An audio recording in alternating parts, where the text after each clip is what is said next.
Hi, I'm Brad Barret, and this is my story.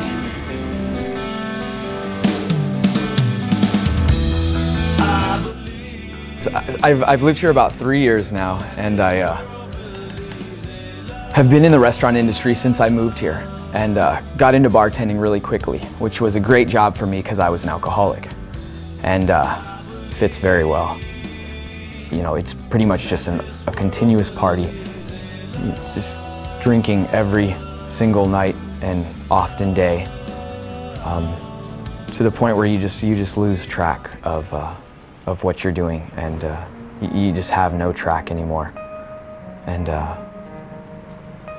you get to the point where you start blacking out and you start forgetting things that you do, and you start realizing that, you know, the friends you have are only the friends because of the bottle that you share.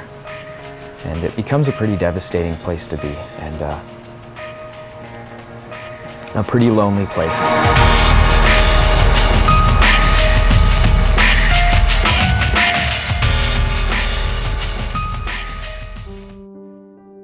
I started my life with Christian parents, which is a good thing. Unfortunately, as a lot of us do see, I was exposed to a lot of hypocrisy. My mom was an extremely active alcoholic, and my father just did everything he could. He's an amazing man. Other than Jesus, of course, he's my absolute hero.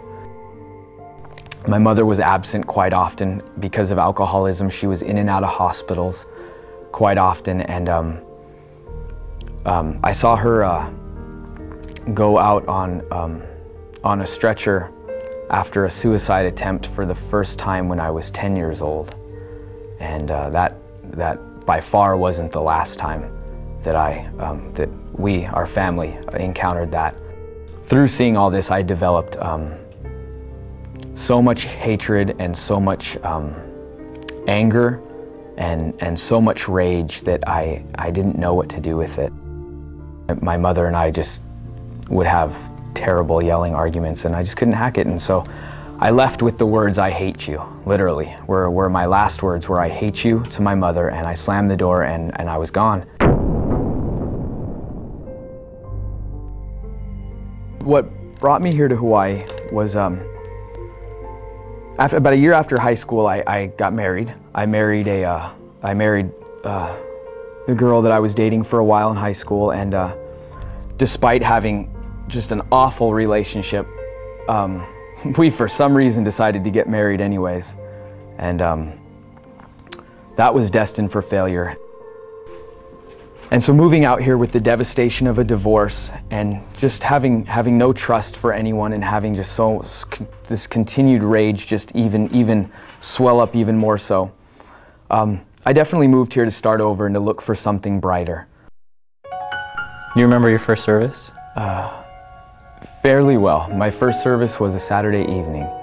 I was brought by a couple of friends that I was working with at the time at the restaurant where I bartended, and fairly reluctant to go, but went anyways. I believe I went because it was a Saturday evening, and I thought, oh, how bad can it be? It's a Saturday evening. I always thought church was, you know, a Sunday thing. The following Thursday, I believe we went to an Extreme, and that was it. That was September 5th of last year, and in the message, Pastor Mike Lewin said, "When God seems most absent from you, He is actually doing His most important work in you." And when he said that to me, or that's how it felt, like he was saying it right to me. When he said that, it was like I just got hit with a ton of bricks. I thought to myself, well, you know, Lord, if this is the truth, I thought, if you know, you're supposedly doing your most important work in me because I can't feel you. I can't, you know, he's telling me that when I don't feel you, that's when you're actually working on me. I thought, well, then you must be doing some pretty incredible work because I've never felt you before. And I said, if this is true and you're really there, I said, give me your best shot. You know, do what you can for me. 'Cause I'm in a mess, and I come from a world of a mess. And I'm only 25 years old. And you know, if you're there, do what you can. It was at the same time I got completely knocked over and completely lifted up. And I just saw everything in a whole new light, and I was just filled with tears. And I even ran up after the service was over. I ran up to Mike, and he didn't know me from Adam. He had no idea who I was. I ran up to him just with tears, and I just like gave him a hug, shook his hand, and just said, you know, you have no idea who I am, but you just helped save my life, you know. And I knew from that moment on that everything was going to be different. Everything was going to change. And for the first time, I felt God.